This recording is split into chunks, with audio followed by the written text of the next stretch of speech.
Добре, криптоентузијасти, денеска имаме интересна тема.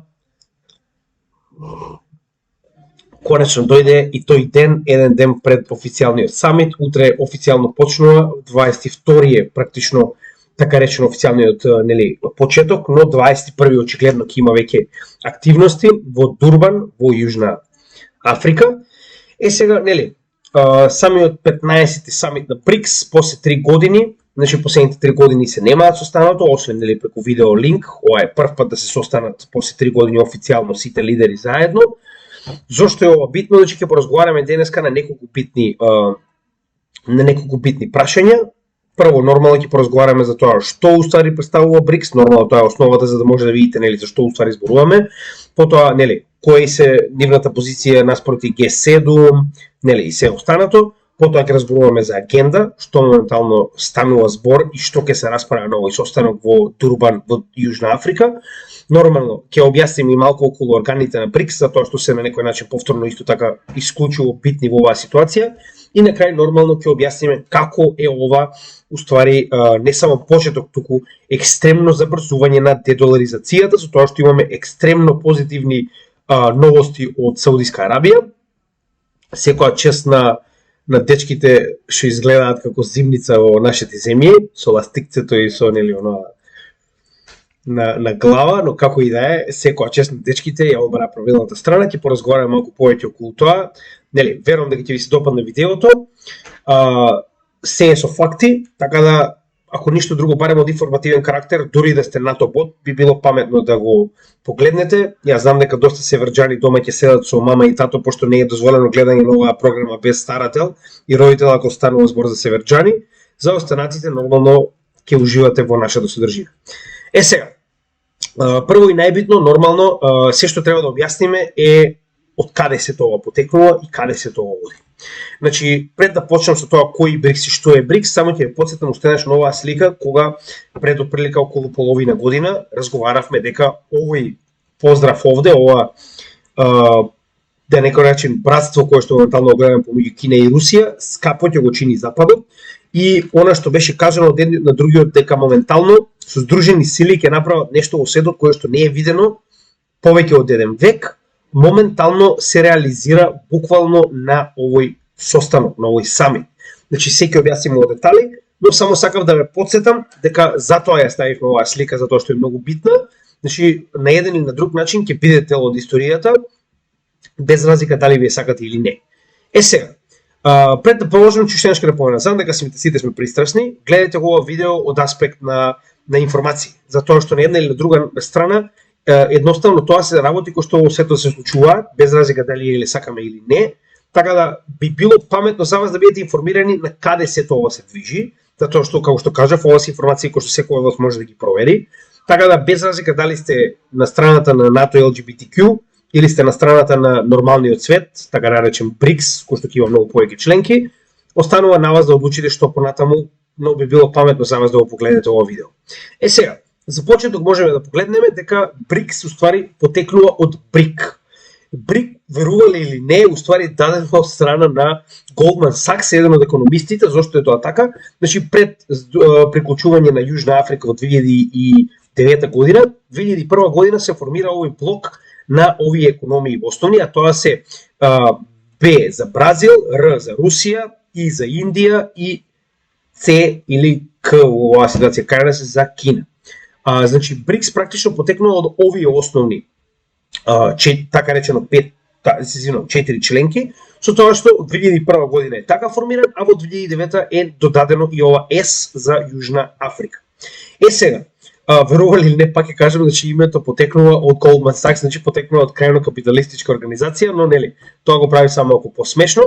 Како идеја, значи идејата на БРИКС е уствари да има така речено сила, да се даде сила на развојниот југ. Зошто се нарекува развојен југ? Затоа што, како што можеме да видиме на самата мапа, значи ако успоредиме Г7, можеме да видиме дека ова е така речено северот, значи иако ние го викаме запад, затоа што од нас е западно, но за остатокот од светот буквално представува север.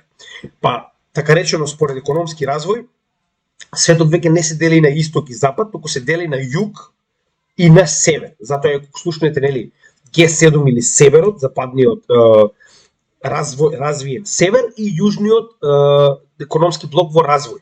Зошто е во развој? Затоа што поголемиот дел од членките, па дури и самата Кина се уште се рачуна како развојна земја, иако Кина е втора по големина економија во светот. Сега, кои се основните објективи? Значи, тоа е поентата, зашто ствари постои БРИКС. Значи, да се воспостави и успее во регионален развој, да се оттргнат бариерите за тргување помеѓу нив, економски развој, да се надградат, така речено, врските помеѓу овие земји, значи, оптимално користење на ресурси помеѓу нив, реактивност на тероризам, во превод разбера на информации во однос на терористички организации, посебно ова спаѓа за Кина, Индија и Русија нормално, и да ги исполнат целите на New Development Bank или ново развојната банка, која што ствари представува противтежа на АМФ и на Светската банка. За тоа ќе поразговараме после, кога ќе разговараме за органи на БРИКС. Сега моментално се задржуваме на основните, а тоа е што е БРИКС, зошто БРИКС против Г7, самит без западни лидери и обиди на Мурика и НАТО да го саботираат самитот. Тоа е првиот дел кој што мораме да го поминеме. Значи објаснивме која е поентата на БРИКС. Г7 представуваат, нели, градината, па ќе напоменам, нели, Борел градината, пошто ние сме тука џунгла. Значи, нели, оваа градина овде, како што можеме да видиме, најразвиените 7 економии во светот, е па БЕА. Сега моментално можеме да видиме дека уште од 2020 година имавме пресврт на оваа табела, каде што 5 членки на БРИКС во GDP, односно во бруто домашен производ, веќе ги надмина Г7, кои што гледаме дека се во пат. Сакале они или не, тоа е реалноста, а наредното зимо, само сакам уште еднаш да им посакам многу среќа на германците, па и на французите, со оглед на фактот дека планот за гасовот им пропадна во Африка и во Штутгарт веќе има снег денес, така да јас се извинувам, но пак ќе морам да кажам, Бог да ја прости, Германија оваа зима нема да им биде лесна воопште. Но како и да е, тоа е кога сте јаничари за Америка, така завршувате на крај. Сега се вратиме на темата, значи 2023 гледаме дека веќе се наоѓаме во развоен терк кој што е сосема спротивен од Г7. Со тоа што можеме да видиме дека и проекциите понатаму се длабоко негативни за Г7 и длабоко позитивни за самите БРИКС.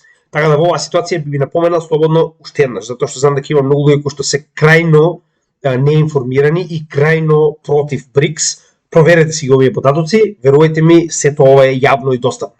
Сега, еден мал пример за да видиме како се развил самиот БРИКС во овие, затоа што како што можеме да видиме од 2000 година кога истиот е формиран, до 2023 имаме огромен напредок. Се разбираме, че ова е зголемување во проценти на бруто домашен производ на овие 4, тоест 5 после 2009 година членки, каде што гледаме дека, нели, на светски план од 10% во 1980 година, сега моментално истите представуваат повеќе од 33-34% од светскиот бруто домашен производ. За разлика од тоа, Г7 очигледно одат во обратна насока. Сега, за да погледнеме како тоа изгледа и колку само сето тоа се зголемува, ова се некои основни податоци за тоа како изгледаат во 2015 до 2017 година, значи самата унија на БРИКС, каде што можеме да видиме, значи секој од овие податоци е застапено со, нели, соодветна боја, за да видиме во однос на популација, нели, површина, сега ова е малку поголемо, со оглед на фактот дека и овој дел спаѓа тука. Исто така можеме да видиме и во однос на импорт и експорт, односно нормално во увоз и извоз на светски план, со оглед на фактот дека, нели, оваа линија е практично вкупниот увоз и вкупниот извоз од целиот свет, и нормално GDP, кој што веќе го поминавме во однос на процент од GDP во целиот свет. Сега, интересно, оно што сакам да ви го покажеме, колку само пораснале, посебно ќе го погледнеме GDP. Значи, погледнете, моментално имаме 15,8 GDP, кој што представува 14% од целиот свет. Ова е од 2015 до 2017 година. За само 5 години подоцна, ваквиот GDP да се зголеми на 26%. Значи, оно што моментално дека го видовме, само сакам да ви го покажам изразено во соодветни бројки. Со тоа што гледаме дека дури и експортот и импортот, иако овдека за жал нема соодветен процент, за жал, значи веќе пораснал на 20% од вкупниот значи вкупниот експорт и импорт, вкупната трговија во светот, 20% е застапена од само овие 5 земји. Значи гледате за колку јак блок станува збор првенствено, значи тоа е многу битно да го утврдиме, затоа што на крајот од денот овие западни сили или северни сили, како сакате наречете ги, не разбираат ништо освен сила. Значи, очигледно нив не може ништо да им се објасни ако не им се заканите. Така да во оваа ситуација, ово што моментално гледате е практично закана од страна на овој јужен дел од светот против се останато кое што нели е градина и цивилизација.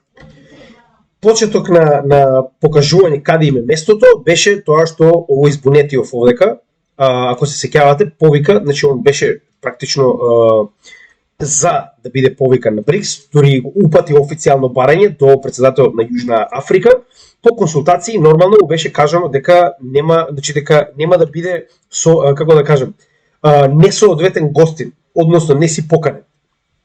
Така да Фацичево си остана непоканет и да не забораваме уште многу битна работа, значи БРИКС забрани на западните земји да учествуваат на овој самит. Зошто ли е тоа така? Чудна работа. Сега да поминеме понатаму. Битниот дел кој што нормално на сите сега, нели, посебно на НАТО ботовите им е битен, зошто нели нема да присуствува самиот Путин. Значи, за разлика од БРИКС, останативе дечиња што се од нас буквално се понашаат како тинејџери западниот свет. Значи, Путин може да присуствува, нели, да ви биде јасно, затоа што Јужна Африка даде дипломатски имунитет на сите членови кои што ги присуствуваат во Јужна Африка. Што значи дека ако сака Путин да присуствува, може да дојде и никој ништо не му може. А тие од Хаг, уште еднаш ќе повторам мислото, затоа што гледам дека многу луѓе не им е јасно очигледно тоа. За да го уапсите вие Путин во Јужна Африка, па макар и да пратите цела американска армија за да го уапси Путин, пред да стаса тој авион кој ќе го носи Путин до Хаг, Хаг веќе нема да постои. Не можам да ја разберам вас. Значи сакате да кажете дека државата која што поседува најголем обем на нуклеарни боеви глави, вие затоа што вас така ви текнало и тоа, па ќе кажам, на бившите колонизатори у Хаг така им текнало, и сега они ќе го уапсат него и Русија така ќе седи и ќе гледаме на телевизија кога Живој Милошевиќ како ќе го судат во Хаг. Значи пак ќе ви напоменам, пред да слета авионот од Јужна Африка во Хаг за да го донесе Путин или ако се наредат сите звезди на небото и успеат да го уапсат. Нема да постои Хаг, нема да има каде да го судите. Значи чисто, нели, информативно. Ама добро, НАТО почине и понатаму нека си се занесуваат.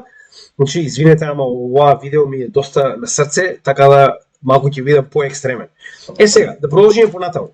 Значи, уште еднаш ќе напоменам дека очигледно Јужна Африка дозволи на сите лидери да дојдат без разлика дали е тоа Путин или било кој друг и не ја занима дали он имал налог за апсење од Хаг. Не може да поголемиот дел од НАТО потоите не може од Хаг да го најдат на мапата. Мајде. И сега да го завршиме сето тоа со, значи затоа што овие се возрастни земји, очигледно возрастни економии, сам одлучува дека нема да дојде, за да не се прави дополнително, нели, паника каде што нема потреба и дека во негово име ќе настапи Лавров, нивниот министер за надворешни работи, каде што самиот Путин ќе биде дел од самата конференција, односно самит, преку видео врска. Сега, исто така да не заборавиме дека нормално не можеме да очекуваме дека Мурика и западниот свет би оставиле тоа така да помине, значи да не заборавиме. Имаше неколку буцки до сега кои што се главно големи и би сакал да ги напоменам, иако верувам дека има уште многу помали, но овие се оние големите кои што не може да бидат едноставно незабележени. Значи да не заборавиме дека уште од почетокот на годинава се форсира Индија да влезе во НАТО+. За оние кои што не знаат, значи затоа што НАТО ботовите не се доволно, имат и НАТО плюс фамилија на ботови, каде што спаѓаат и Австралија, Јапонија, Нов Зеланд, Израел и Јужна Кореја како стратешки партнери на НАТО. Дали ви изгледа така или ова е заедно НАТО со овие земји практично за окружување на Кина? Значи, јас нема да кажам ништо, вие сами одлучете, дали кога ќе земете границите на НАТО и границите на овие земји околу Кина, дали ова за вас не представува ограничување на движењето на Кина, односно бази на Америка на секаде околу Кина. Исто како што беше дека наводно Русија се приближува кон НАТО. Истата ситуација, каде што сега бараат уште еден сосед на Кина да стане дел од НАТО+, каде што Индија јасно им кажа дека прво и најбитно, значи идејата која што им се пласираше на Индија е дека они сами не можат да се одбранат од Кина и нормално на тоа соодветно им одговорија дека ќе нема да се прифатат во никој случај да станат НАТО+, нели, да бидат дел од ботовите, затоа што сами се способни да се бранат себе си од кинеската хегемонија. Америка нема, само Кина има хегемонија и Русија, Америка нема такво нешто. Сега, тоа е многу битно затоа што ако ова се случише, ова ќе беше многу голема опозиција на самиот БРИКС.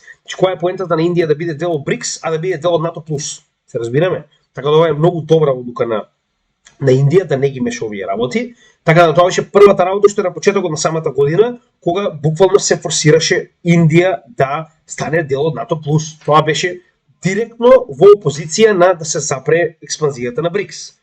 Сега, следна битна работа за која што мораме да разговараме е дека на Америка никогаш не ја одговарал мирен Близок Исток. Односно на Америка ја одговара на Блискиот Исток постојано да има војна. Дали е тоа во Сирија, дали е во Ирак, дали е во Иран, дали е во Палестина и Израел, дали значи во било која од овие земји, они уништија се, вклучувајќи ја и Либија, која не е нели дел од арапскиот полуостров, но вклучувајќи ја и Либија во оваа ситуација, значи им одговара се освен мир. А Кина тоа го воспостави. Че Кина со своите дипломатски, како да кажам, во оваа ситуација капацитети, успеа да ги седне Иран и Саудиска Арабија, кои што се на нож, нели уште далечната да некој начин 2016 година кога сето тоа ескалирало, за сега веќе моментално да имаат разменето повторно амбасади, да имаат разменето повторно, нели, соработка и сето она како што требало да биде во две нормални држави.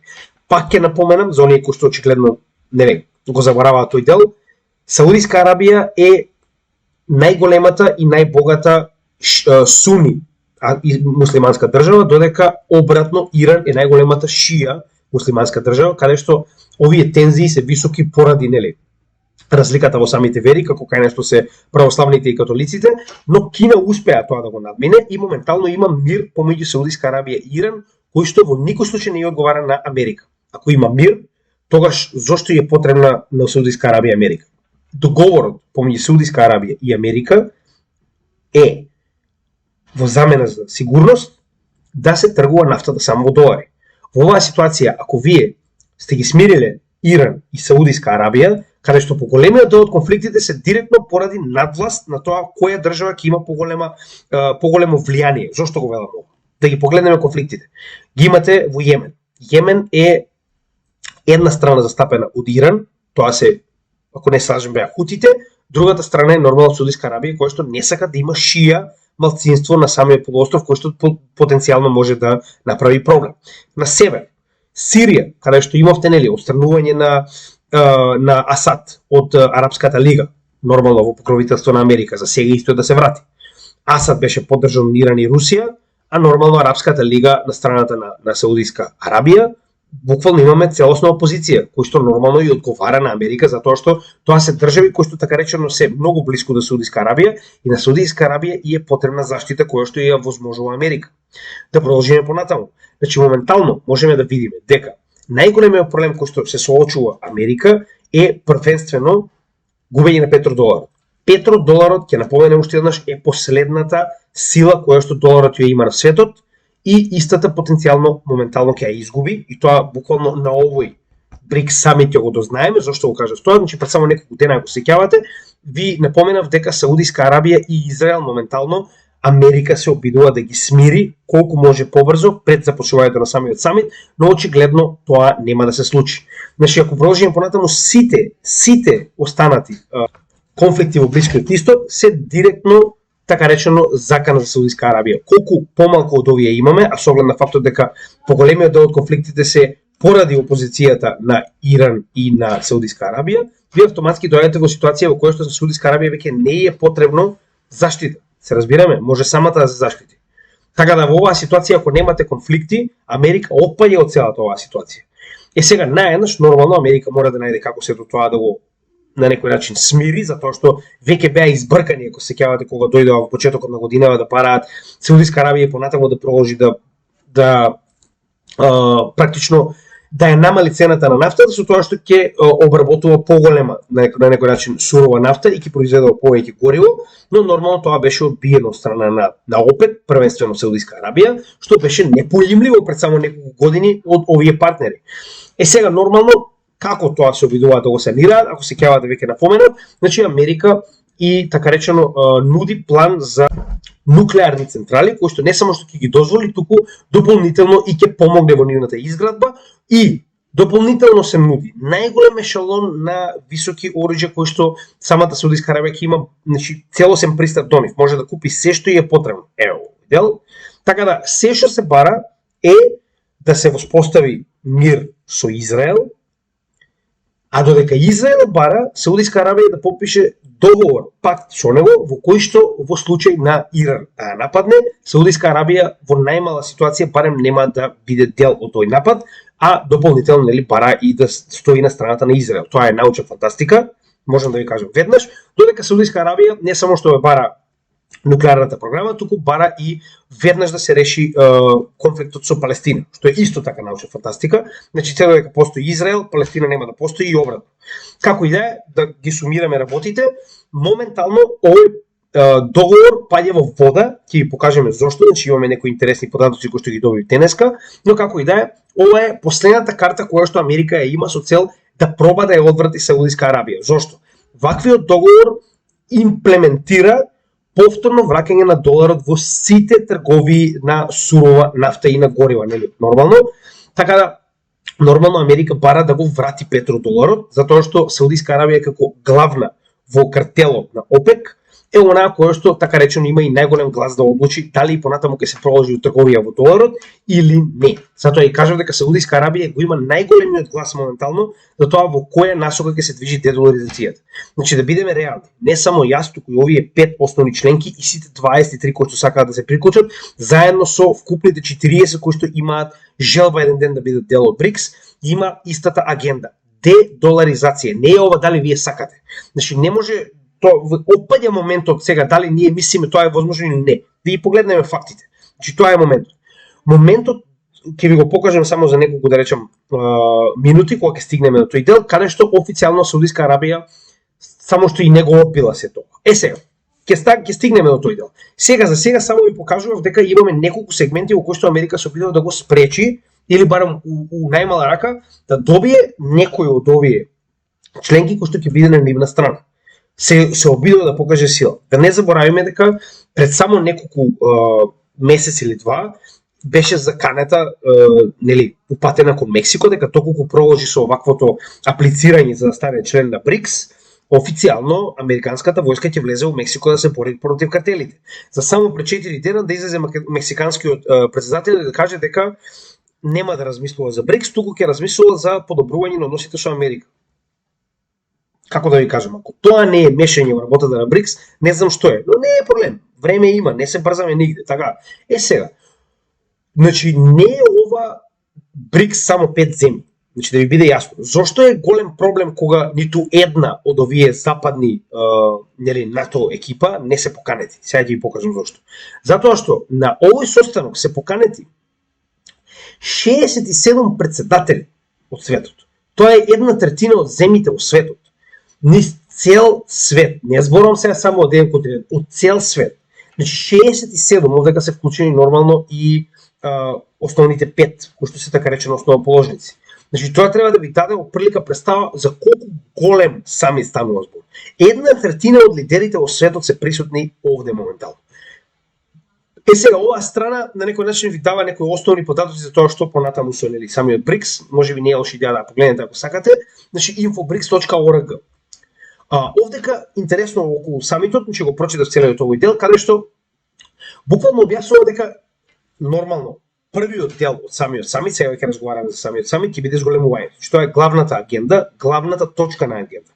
Но гледано од аспект на тоа какви се нивните ставови, една од главните работи е дедоларизација до степен на воспоставување на заедничка валута. Иако тоа е многу далеко, затоа и ваквата заедничка валута моментално е тргната од така речено агендата на БРИКС, моментално можеме да видиме дека ставовите на секоја од основоположниците на БРИКС е прво да се заврши со окрупнување, а потоа и да се работи на меѓусебна трговија со локални валути, кој што е вториот степен, нели, кој што води кон дедоларизација, финален да биде воспоставување на нова валута, но за тоа малку подоцна. Сега ќе разговараме за неговото окрупнување. Значи моментално, иако можеби има некои класови од типот на така речено Индија, кои што се против нели зголемување на БРИКС, зошто е тоа така? Значи да не заборавиме, не е туку така од нигде никаде да дојде вас практично Америка и да ви понуди да станете НАТО плюс, така. Тоа значи дека вие сте блиски до тие западни земји, значи ви покажува дека Индија на некој начин е најблиска од сите овие земји до така речено запад. И поради оваа причина, верувам дека тоа е еден од основните работи зошто моментално Индија така речено се става во ситуација да биде против потенцијално зголемување на БРИКС. Сега, значи ова се основните членки кои што моментално имаат официјална апликација, како што можеме да видиме на оваа листа, и истите, значи, аплицираат да бидат примени. Сега, што понатаму? Значи, моментално, така речено, имаме првиот дел кој што мораме да го разговараме, тоа е агендата на БРИКС. Сега, јас најдов еден клип каде што, значи, ова е, сега не можам ни да го изговорам сокал, како и да е, ова е еден од основни, знаете како, секој од овие самити нормално не оди директно на завршна фаза. Значи, пред да настапи самитот, очигледно има соодветни, да речам, стручњаци од сите овие земји кои што седат заедно и се обидуваат да, нели, оформат како се тоа ќе изгледа, посебно кога станува збор за процес на зголемување, каде што претходното зголемување од 2009 година било многу едноставно. Сите членки гласале нормално, тоа е едно од основните правила, дека сите треба да гласаат за одредена членка да стане дел од БРИКС, но таму станува збор за една членка. Сега веќе доаѓаме во ситуација каде што 22 земји, односно ако знаеме дека има негде околу 200 држави во светот, тоа е 10% од земјите во светот бараат да бидат дел од БРИКС, значи 10%. И тоа пак ќе кажам, не е во Црна Гора и не знам, Андора. Значи станува збор за сериозни економии, за тоа ќе поразговараме малку подоцна. Сега, во однос на тоа како го припремаат, би сакал да го слушнете ова во наредниве минута две. Значи ова е еден од тие експерти кои што моментално работи заедно со останатите експерти, нормално представници од соодветни министерства, нели на овие држави, за припрема на ваквиот самит. Самитот е веќе завршена работа. Кога ќе се сретнат лидерите, они само го потврдуваат тоа што овие стручњаци веќе го направиле. Criteria? Talk about that. What is still outstanding there? Well, there's one or two areas where we don't have convergence in terms of the global multilateral architecture. Where, as you know, this is a complex issue, and I'm confident that we'll find convergence and that this exercise will be completed in time for our foreign ministers to meet later this week and to Значи, гледате, вели, се уште има некои работи кои што треба практично да се испеглаат, ајде да кажем малку по македонски така речено, каде што вели ние припремаме се за кога ќе се сретнат министрите за надворешни работи пред да одлучат председателите на земјите, се да биде веќе спремно, она што јас ви го кажував. make firm recommendations on expansion to the leaders. There is an expectation that the leaders will make pronouncement on expansion. This is on the agenda in terms of their discussions, and I'm sure there will be some pronouncement on this issue. Значи, моментално што вели, тоа што они го спремаат, што уствари треба да представува процедура, затоа што вие не може со една членка која што сте примиле претходно да немате процедура. Значи вие немате ни начин како тоа ќе се одвива, ни која е процедурата, ни кои се правилата, ни што треба да исполнуваат овие земји, што значи дека тоа моментално е тоа што они го работат, што подоцна ќе биде дадено на министрите за надворешни работи, кои што ќе го дискутираат и на крајот ќе биде одобрено, каде што практично председателите откако ќе се усогласи сето ова на ниво на 5 земји, ќе биде даден заклучок за тоа што понатаму со, нели, практично проширувањето. Така да во оваа ситуација, значи ми покажува како се тоа изгледа позади кулисите, значи каде сето ова се спрема. Based on what you've heard and what you've seen, can you give us any insight into whether or not we'll see a few different countries potentially added to BRICS, or is it just more of an agreement of heads of state that expansion should happen? I mean, that happened last year, right, in China. So what? No, last year in China. Значи вели, дали вика ќе има ситуација во која што веќе ќе добиеме, нели, зголемување на БРИКС за одредени членки, или пак сега само се зборува за процедурата во однос на тоа дека, пример, БРИКС одлучува дека треба да се започне со проширување. Сега, тоа ствари сака да каже вика, нели, дека овој процес не е од сега, вели, започнат уште од претходната година во Кина. What happened was they gave directive that we need to start discussing expansion and work out the criteria and so forth. That's what we were tasked to do. And that's where it stopped. But as part of the mandate, the foreign ministers asked us to expand and look at modalities for expansion, which we have done. And that's on the table at the moment. But it's the leaders' decision on the type of expansion and the number of countries should we decide to expand. That will be determined at summit. What type? Значи вели, претходната година во Кина, сите овие експерти веќе им било дадено задача не само да изработат цела рамка на тоа како ќе биде направено нели зголемувањето, дополнително да најдат модел по кој што ќе биде направено зголемувањето, каде што сето ова ќе биде обработено на министрите за надворешни работи и лидерите ќе одлучат и каква ќе биде нели самата така речено експанзија, по кој модел, какви процедури и слично, и дали и кои членки ќе бидат дел од ваквата експанзија. Значи веќе ви кажува дека на некој начин и он не може точно да каже што ќе биде одлучено на овој самит. Можеби ќе биде само одлука дека ќе има експанзија, можеби веќе ги добиеме неколку членки.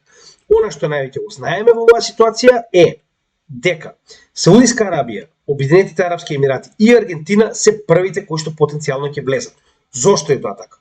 Значи сега ќе поразговараме малку околу самата New Development Bank. New Development Bank е паралела на IMF и на Светската банка. IMF и Светската банка се настанати во Бретон Вудс договорот, каде што на Америка е дадено да нивната валута, доларот, стане светска резервна валута. Каде што Интернационалниот монетарен фонд и Светската банка имаат практично задача да помагаат на земјите во развој со тоа што ќе им дадат соодветни кредити. Денешно време да земете од IMF и од Светската банка кредит, вие треба, ја би ви препорачал, дојдете слободно кај најлошиот лихвар и да земете, значи и да ви ги скршат двете раце и двете нози, нема да биде ни блиску до тоа што ќе ви го направи IMF за да добиете кредит од нив. Значи не само што ќе ви земат се, ќе треба да си дадете и дел од природните богатства, Господ знае колкава ќе биде каматата, значи може да замислите што се бара. Еве ви прост пример, значи у Аргентина, која што моментално е крајно погодена од инфлација, бара за кредитот кој што ќе го добијат од IMF да ги забранат криптовалутите. А криптовалутите се моментално еден од основните начини како да избегнете инфлација во Аргентина, каде што вие користите стейблкоини со цел секој месец да не ви биде девалвирана валутата за 100%. Се разбираме? Значи во оваа ситуација вие ја спречувате државата користи единствено нешто кое што го има за да запре инфлацијата. Но тоа е IMF. Сега, не можам да кажам дека новата развојна банка ќе биде подобра, затоа што истата само што почнува со работа, че можеме да видиме дека моментално истата има дадено само околу 32, скоро 33 билиона практично на некој начин на различни држави како заем, со тоа што нели овде има некои основни работи во тоа што е инвестирано во колку проекти, нели. И сето тоа, но ова не ни менја многу ништо. Поентата е дека моментално новата развојна банка е доколку сакате да позајмувате од БРИКС, наместо да позајмувате од IMF, затоа што IMF можеме да видиме за разлика од овие 3,8 билиона, моментално погледнете, значи ова се сите земји со нивните долгови, колку платиле и колку преостана долг имаат, значи светот на IMF му должи 110 трилиона. Јасно ли ви е сега во кои раце сте? Значи ве поседува IMF, се разбираме? Значи светот моментално должи 110,5 трилиона. Тоа е на IMF. И е нормално, овдека би сака само да ви покажам уште еден интересен податок. Нашата земја на IMF должи 207 билиони долари. 207. Чисто да знаете колку сме во долг моментално, затоа што нашите политичари со овие пари направија апсолутно ништо, освен тоа што го изгубија поголемиот дел од народот од Македонија, но чисто да имате представа. Сега замислете која моќ има Интернационалниот монетарен фонд над овие земји кога вие имате волку голем долг кон нив. Така, може да ви побара што сака. Што сака. Затоа моментално, како паралелна институција, се појавува новата развојна банка, која што има голем капацитет за позајмување. На страна од тоа што веќе Кина има позајмено околу 900 билиона на 151 земја кои што имаат нели ниска, така речено, вредност, едноставно истите се доста сиромашни. Значи веќе има 900 билиона позајмено на 151 земја, значи ова е само дополнително затоа што истата е веќе во Шангај, нели, новата развојна банка. Сега зошто е ова битно? Значи само сакам да ви покажам што уствари се да представува. Нормално истата е на самиот почеток, значи уште многу време треба да истата да стане некоја голема, да речем, голем играч во светот, но само до тоа што стои БРИКС позади нив ви покажува колку голем играч ќе биде. Сега дополнително да не забораваме дека најчесто се случува прво земите да се приклучат на оваа банка пред да станат членки на БРИКС. Затоа, ако се сеќавате кога кажавме дека Египет така речено стана членка на БРИКС, е поради ова. Поради тоа што веќе стана дел на новата развојна банка, која што е така речено како еден вид предуслов за истата да стане и дел од БРИКС. Затоа и овдека јас би ги додал и Египет. Значи, Обединетите арапски емирати, кој што можеме да видиме дека е нели овде, веќе е дел од новата развојна банка. Египет, Саудиска Арабија моментално е во активни преговори за да стане дел. Верувам дека тоа се случува и со Аргентина, кој што е така речено, како што видовме досега, барем како предуслов да стане дел од нели самата БРИКС заедница. Затоа и велиме дека ова се трите основни, на некој начин 4 би ги ставили и Египет овдека, први земји кои што ќе влезат во БРИКС. Ова е најголемиот проблем кој што највеќе му штети на западниот свет, затоа што овдека од овие три имате два од топ 5 производители на нафта. Ако не се лажам, Обединетите арапски емирати е трето место после Русија. Не сум сигурен, но како и да е, значи ги имате два постојани членки на ОПЕК заедно со Русија против целиот западен свет. Пак ќе кажам, Господ нека ви напомош, они си знаат, но сами си го бараат. Значи тоа е самата нова развојна банка и дополнително има уште една институција која што сакам да ви ја представам, а тоа е BRICS Contingent Reserve Arrangement. Значи моментално, за жал, во BRICS постојат само два органи. Рековме новата банка на развој, нова развојна банка и аранжман за резерви краткотрајно позајмување. Што ова представува? Значи ова е своевиден орган кој што има за цел значи сите овие држави гледаме дека моментално во овој орган внесуваат така речено пари со тоа што нели во однос на големината на самата држава толку и можат да внесат. Значи еве тоа се во билиони долари. Значи Бразил има нели уплатено во овој орган 18, Кина 41, Индија 18, Русија 18 и Јужна Африка 5 билиона. Со тоа што овие пари се чуваат во случај на некој од овие земји да западне во некаков тип на непредвидена криза, во која што во однос на тоа колку имаат вложено, смеат да повлечат дупло од тоа што го имаат вложено со цел нели да имаат така речено инекција економска, финансиска со цел да пробаат нели да се извадат од таквата криза. Така да во оваа ситуација на поголемиот дел од нив моментално им е дозволено дупло од тоа да го земат назад. Значи 18 ќе земат 36,2, да речем Индија со цел да може да ги искористи за да речеме за нели ако се во криза, така речено да се извадат, но ова е уште еднаш ќе напоменам краткорочно. Значи ова е практично го повлекувате сега и нели за месец-два сега не знам, нормално не ги знам какво се условите, ги враќате назад. Значи поентата е да ги имате овие како резерва, помеѓу овие држави практично си помагаат една на друга. Тоа е во однос на основните органи кои што ги има самиот БРИКС. Сега, значи, како што кажавме, главната работа за која што ќе се разговара моментално, тоа е главна работа на агендата, е проширувањето, што веќе го објаснивме. Како тоа ќе се одвива, ни објасни Чичкото од Индија. Значи, оприлика имаме идеја и дополнително можеме да видиме дека постојат и други центри, кои што моментално се така речено, нели, дел од самиот БРИКС за меѓусебна соработка, без разлика дали е тоа во однос на економија, дали е во однос на наука и слично. Битно е дека постојат и други, да речем, поврзни ткива, но поентата е дека БРИКС има потреба од соодветни органи. Тоа нормално наскоро ќе го направи. Сега, пред да продолжиме, што мислите вие? Зошто е толку битно на БРИКС практично да се зголеми? И зошто барем Русија и Кина се екстремно расположени, што поголем дел од овие земји да стане дел од БРИКС? Затоа што колку поголема, така речено, вие групата на земји кои што стојат на ваша страна, толку повеќе сте гласни и можете да го извадите тоа што ви е потребно. Идејата на овој БРИКС југ е да стојат заедно сите овие земји кои што засебно не можат да направат ништо. Засебно секоја од овие или била на некој начин колонија до ден денеска се уште е, или пак е окупирана, која ќе им текне, како што ситуацијата со Ирак, како што ситуацијата со одредени други земји. Значи идејата е дека секоја од овие земји за жал не може само. Иако за почеток станува збор за исклучиво економски карактер, со нели меѓусебна соработка за тероризам, но исклучиво економски карактер. Како и да е, значи овие земји на светски план ќе имаат веќе сосема поинаква појава. Од друга страна, вели, моментално една од главните идеи е да се бара редефинирање и реструктурирање на сите овие глобални институции кои што се прозападни, како Обединетите нации, каде што имате членки кои што се едноставно, нели, еве прост пример. Куба е 30 години под санкции, 98,9% од членките на ЮН бараат да се тргне ова ембарго, само Америка и Израел не дозволуваат, затоа што Америка е нели една од основните членки, тоа е тоа вето и продолжува понатаму ембаргото на Куба. Тоа е тој свет во кој што моментално живееме, каде што Мурика се уште одлучи како ќе текне. Така, сега. БРИКС заедничка валута во злато. Што е уствари ова? Ако се сеќавате, ние имаме разговарано за тоа, нели, нормално ќе оставиме линк до таквото видео во сугестија, за да може да го погледнете.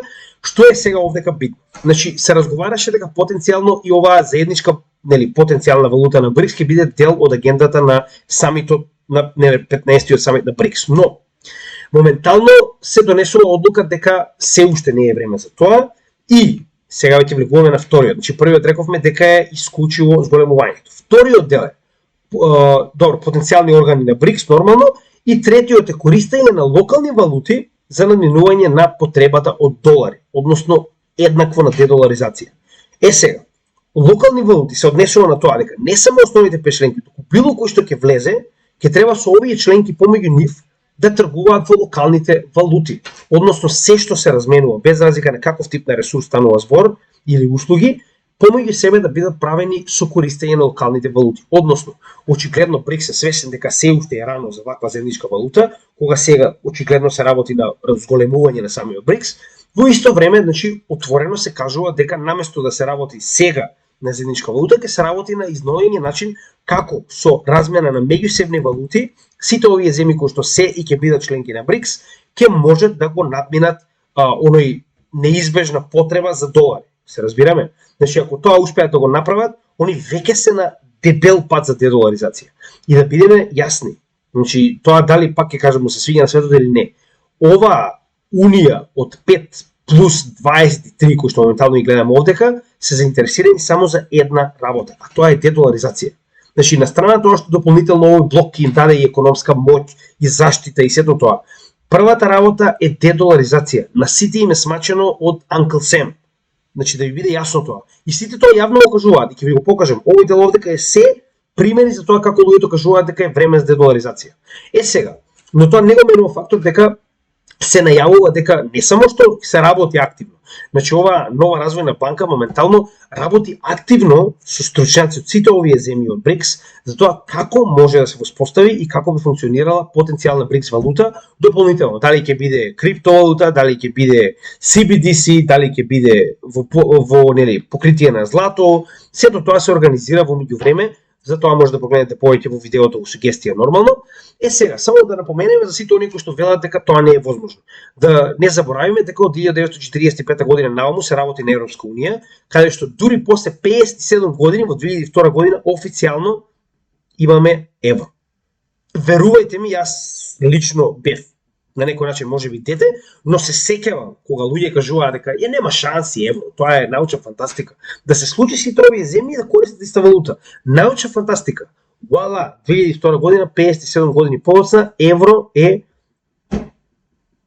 валута на цела Европска унија. Така, тоа не го менува фактот дека оваа нова организација која што има само 23 години позади себе си, има уште многу голем пат пред себе си, а е многу поголема од оваа организација која што е нели градината на светот, а има колку 10% од населението во светот, жално, не е 10, ајде, како и да е. Сега, да се вратиме на главната работа, затоа што вас не ви интересира што ќе се случи на БРИКС, вас ви интересира зошто и како тоа ќе допринесе за вашето портфолио. Еве како ќе допринесе. Значи, ова е официјално американско, значи само да ви покажам wallstreet.com, ова е официјално американски, че може да погледнете секаде ги има овие податоци. Значи, ова е колку проценти од глобалните резерви моментално се во долари. Со тоа што можеме да видиме дека уште од 2000 година, кога започнува да постои БРИКС, каде што резервите во долари биле негде околу 70 и нешто проценти, иако нормално тогаш напоредно е и самото евро, кое што сега веќе има негде околу 19% ако не се лажам од светот, што е исто така званично голема бројка, можеме да видиме дека е во пат.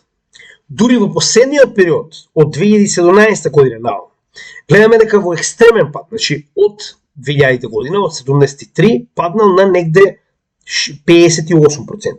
Додека од 2017 многу побрзо се одвива овој пат, од 66 на, или како што рековме, 58%.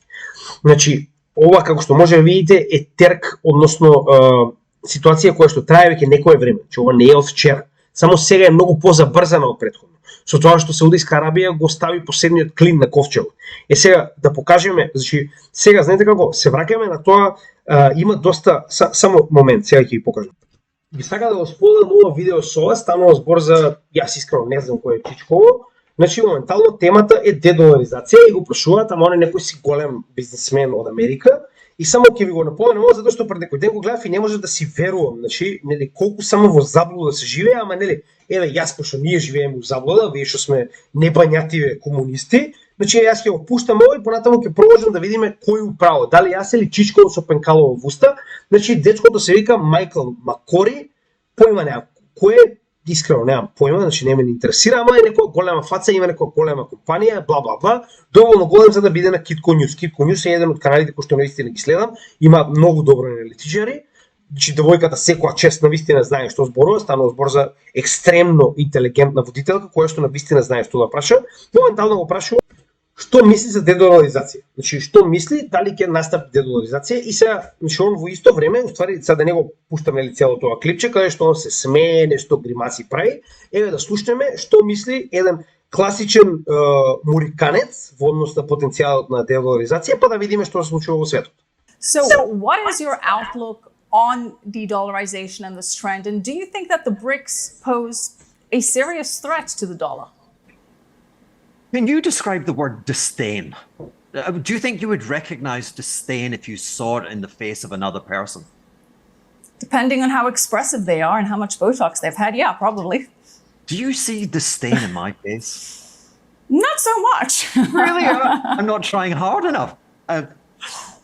Dollar de-dollarization is, how can I say this on a family show? I mean, it is preposterous, okay? Anyone who seeks to persuade you that that is remotely possible has zero understanding with regard to how the world works, okay? Let me give you a few examples, okay? The Indians have been trading with the Russians. They have been accepting.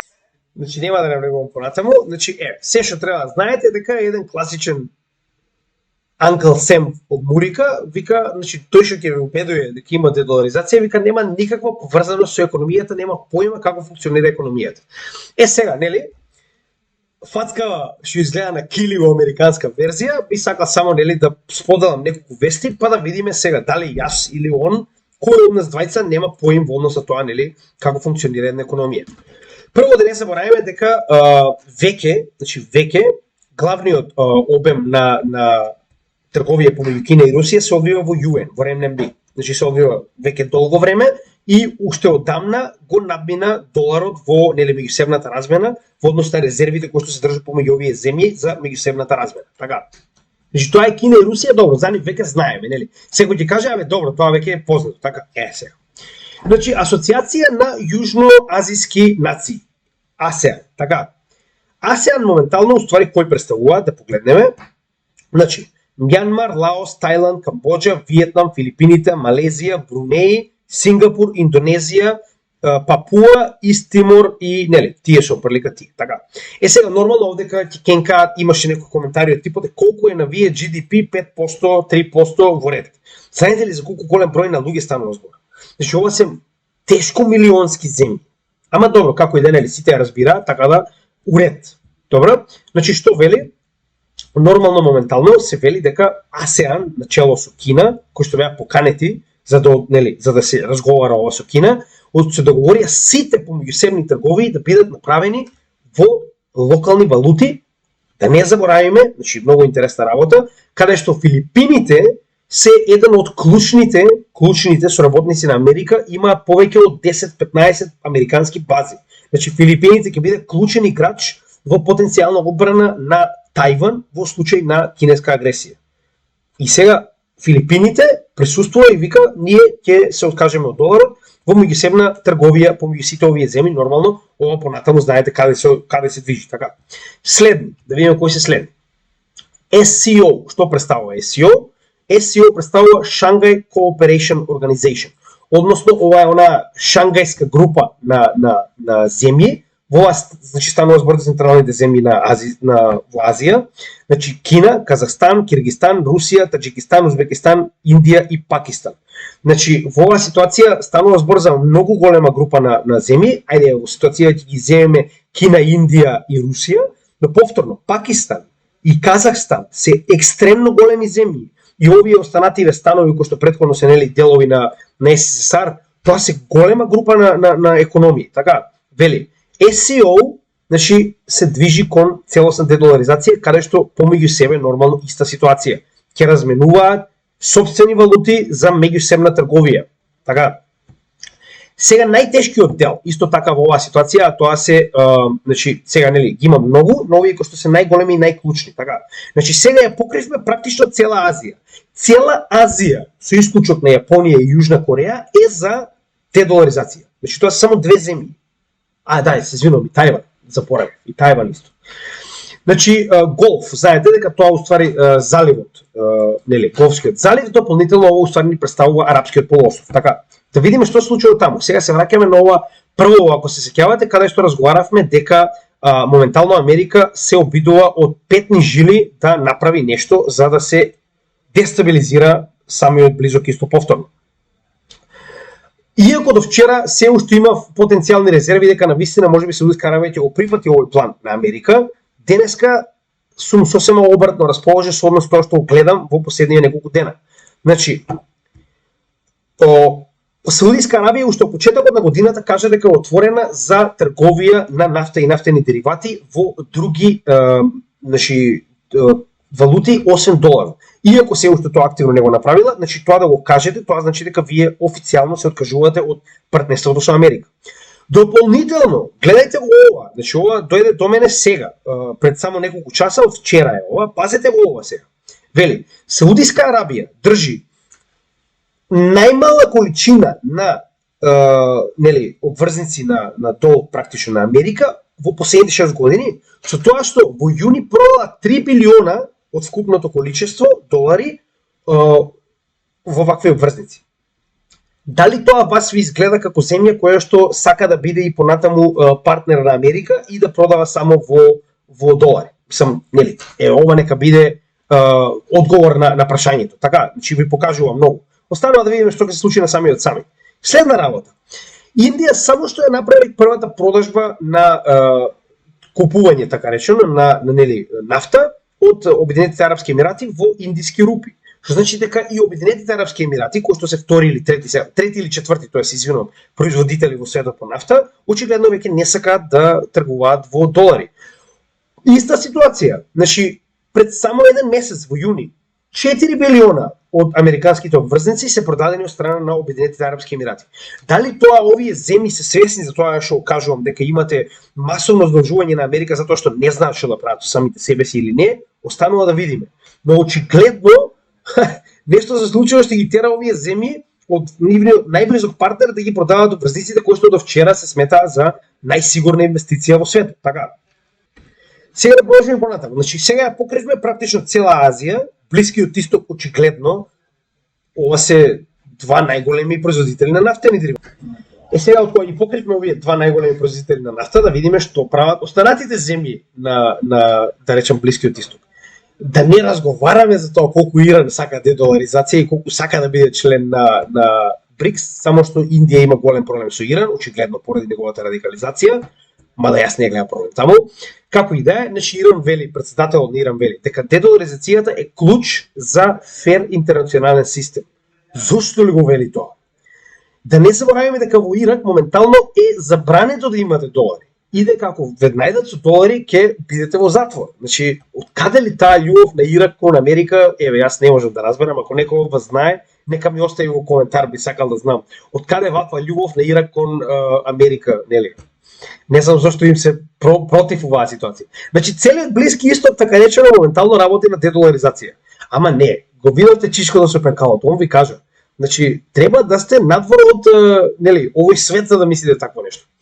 Јужна Америка, двете најголеми економии во Јужна Америка, а тоа се Бразил и Аргентина, моментално активно работат на меѓусебна трговија, како со нив, така и со БРИКС, така и со останатите земји во Јужна Америка, повикуваат на дедоларизација. Значи, целосна дедоларизација. Магија, да не ти се верува, Јужна Америка.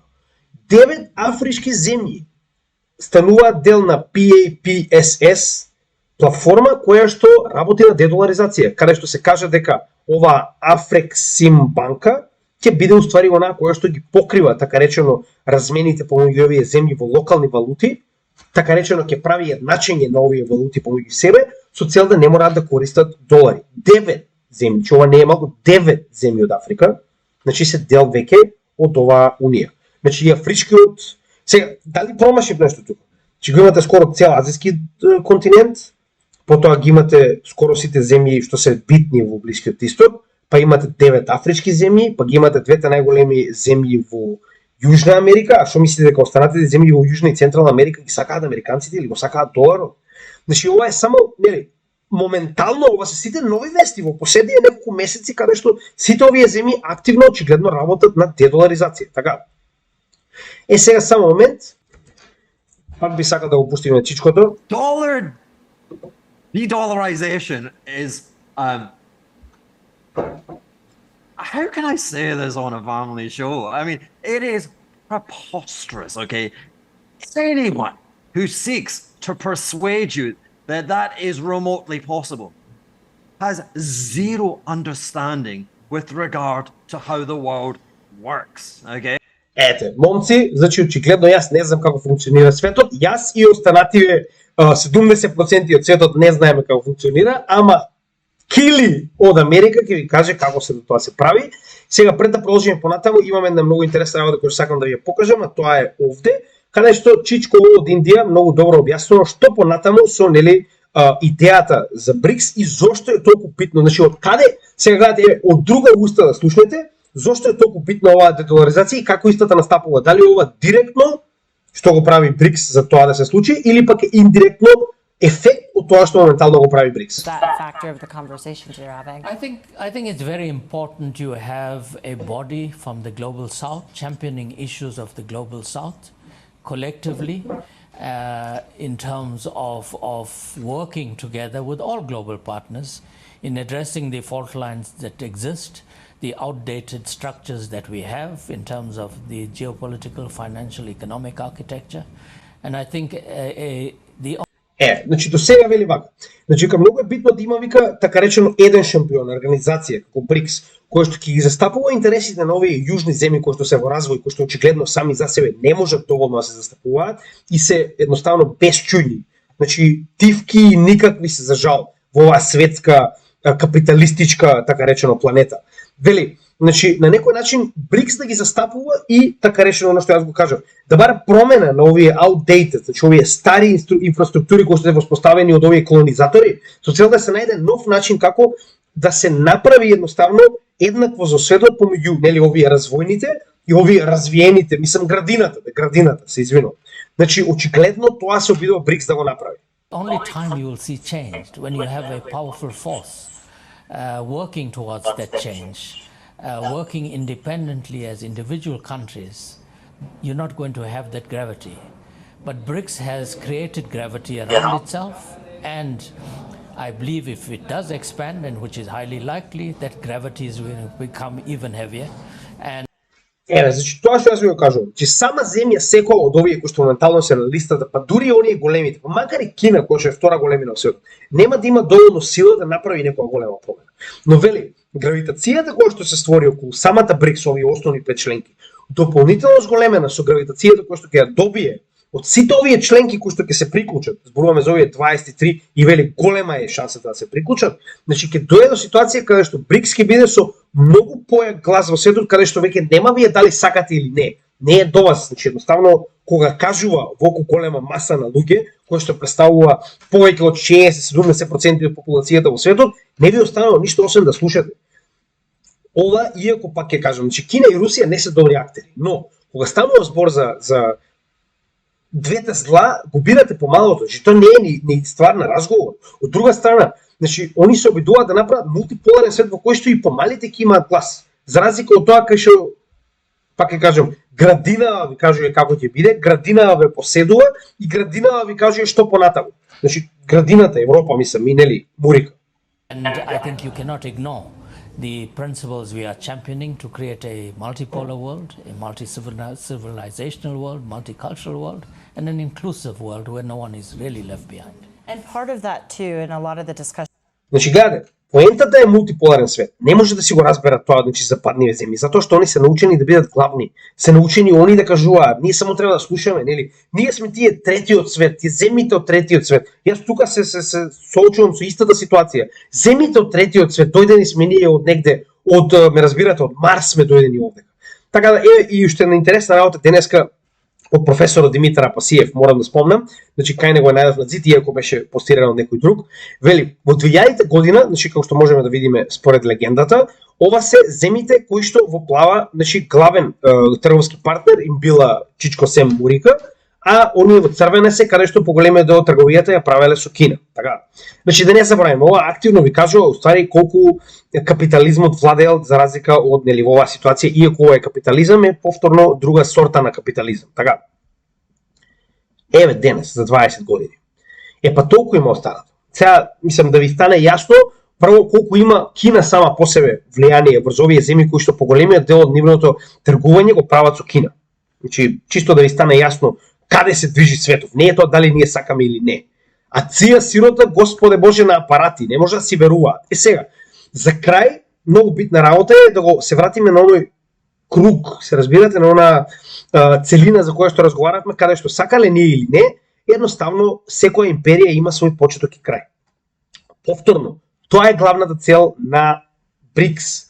Значи, дедоларизација и синување на Г7 заедно со Мурика е главната цел. Не е прашање дали, туку прашање е кога. Сега, да се вратиме на овој дел. Ова е научно докажано како изгледа циклус на без разлика која империја, на сите империи. Значи, пред истиот да престане да постои, гледаме дека loss of reserve currency е скоро на крајот од постоењето на одредена империја. Значи, сите овие чекори на издигнување, врв и паѓање, третиот предпоследен чекор е губење на резервната моќ.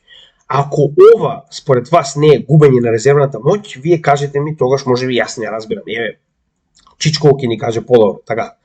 Сега, дополнително да не заборавиме, значи, еве, истото и кај Рей Далио. Значи, Рей Далио дополнително, уште еден научник кој што го направил ова, значи, каде што буквално анализирал векови историја за да види што се случува, истата ситуација. Значи, гледайте, ова се различни категории на одредена велесила и нивното пропаѓање во однос на еден, така речено, век на империја. Така.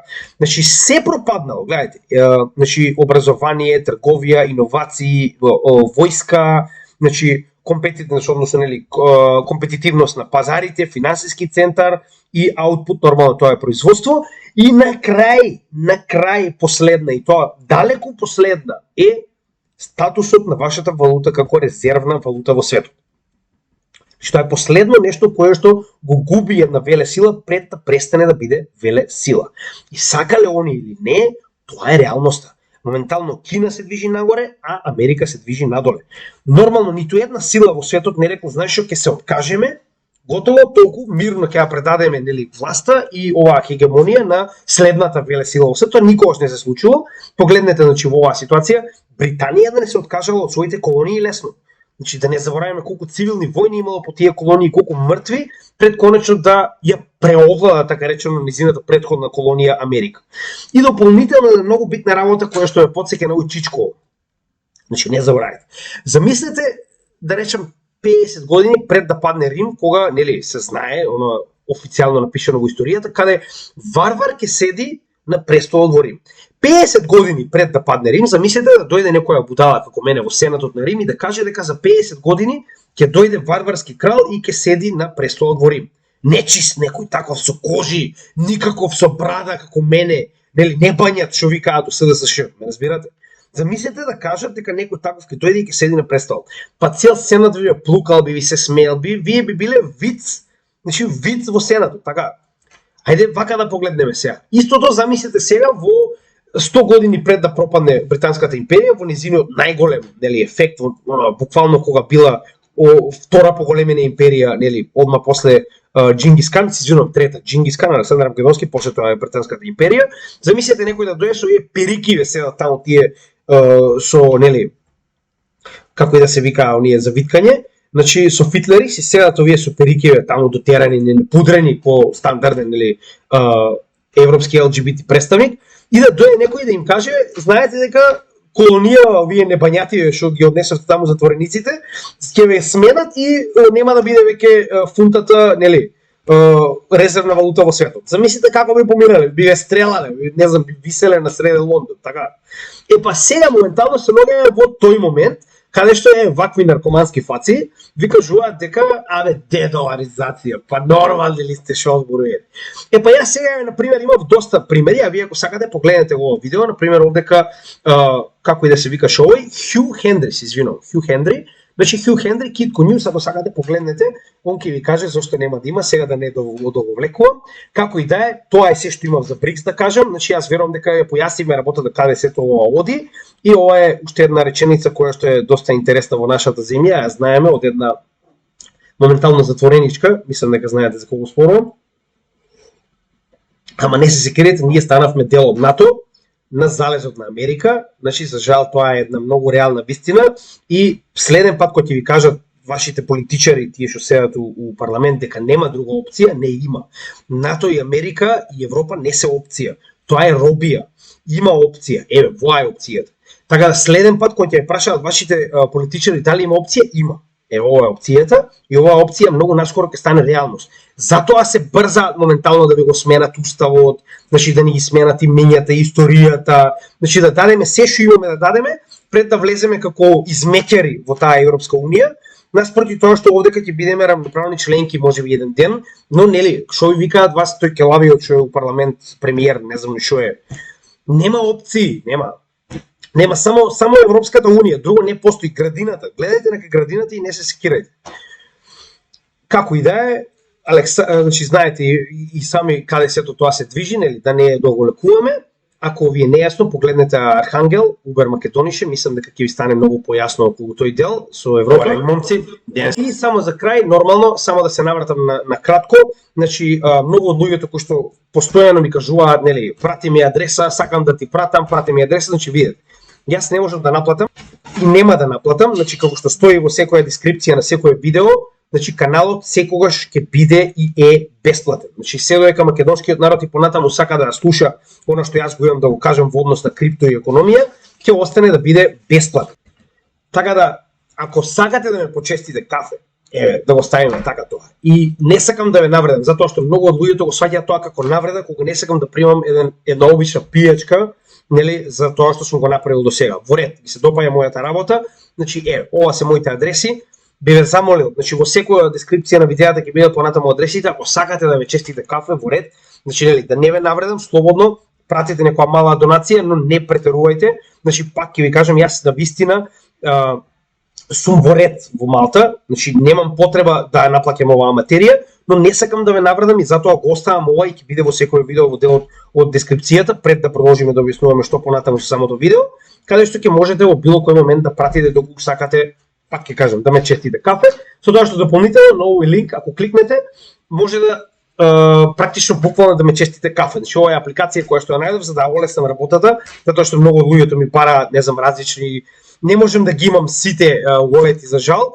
Значи повторно ви благодарам на поддршката и навистина многу ми значи, пак ќе кажам, кога некој ќе ме почести кафе, еве може и тоа да го направите. Ова е апликација во која што на мојава страна може буквално да ме купите кафе и јас тоа нели практично ќе ми дојде како allowance за кафе.